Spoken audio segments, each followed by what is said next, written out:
Et voilà, bonsoir et merci à tout un chacun de vous. Bonsoir à toutes et à tous. Bienvenue dans cet autre numéro. Aujourd'hui, nous sommes là, nous parlons du capital humain dans le projet Cimando.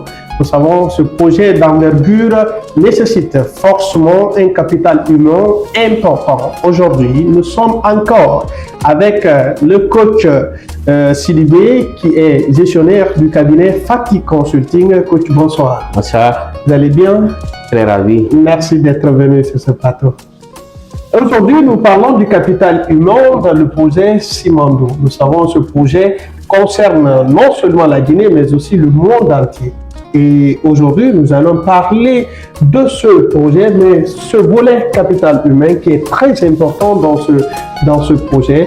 Et la première question, c'est, je vais juste vous poser ça en tant que consultant, parce que je sais que vous avez votre part de contribution à donner certainement concernant ce projet. Selon vous, quel est le plus grand défi à relever pour faire de Cimando un levier de développement humain? Vous parlez déjà de Cimando 2040. Tout à fait. Et vous faites allusion au capital humain. Vous savez, un pays est d'abord régi par la force de son capital humain. Ouais. Comme l'a développé le scientifique Becker et Edouard, ils ont développé ces concepts de capital humain. D'abord, le capital humain, c'est l'ensemble des compétences, des connaissances, des expériences acquises qu'un individu possède et qui est valorisable, qui peut avoir une utilité, une valeur ajoutée, un produit ajouté. Donc c'est l'ensemble de tout ça qu'on appelle capital humain. Donc en vérité, ce capital humain est incontournable. Vous savez, aujourd'hui, quand vous regardez l'histoire du Japon, l'histoire du Japon, de la Chine et de beaucoup de pays, Taïwan par exemple, vous comprendrez à travers tous ces exemples-là que ces pays sont en train d'avancer aujourd'hui grâce à la force de leur capital humain. Prenons par exemple le Taïwan. Taïwan, un pays, ancien pays, crève la faim, qui aujourd'hui est un pays puissant dans le monde asiatique.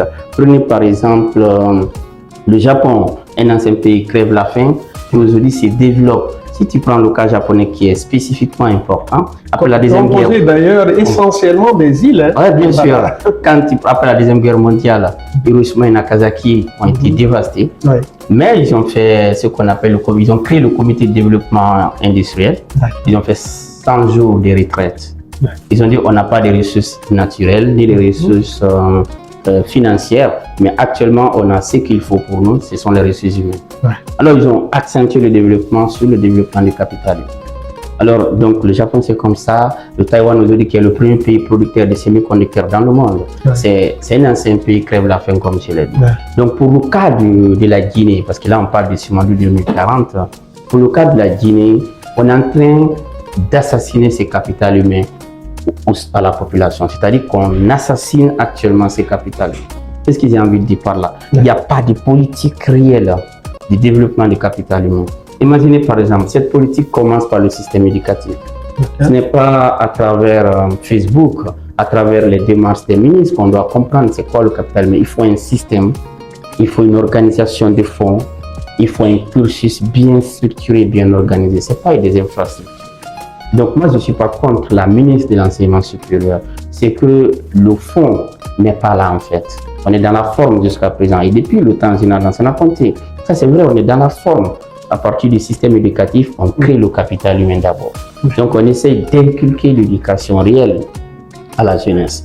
Et aujourd'hui, comme je l'ai dit dans d'autres vidéos... En quoi faisant, coach, réellement? D'abord en déterminant les profils types, en déterminant le cadre de la formation, en essayant de comprendre, nous, en tant que Guinéens, par rapport à nos préoccupations actuelles et dans les 50 ans à venir, on a besoin de quelle nature de compétences, quelle nature de talent. Et on essaye d'adapter nos universités à ça. Parce qu'en vérité, nous sommes dans l'école de la répétition. Donc, on a copié cette école de la répétition de l'Occident. Donc, ce système, on doit casser ce système, créer des options compatibles à notre vision de 50 ans.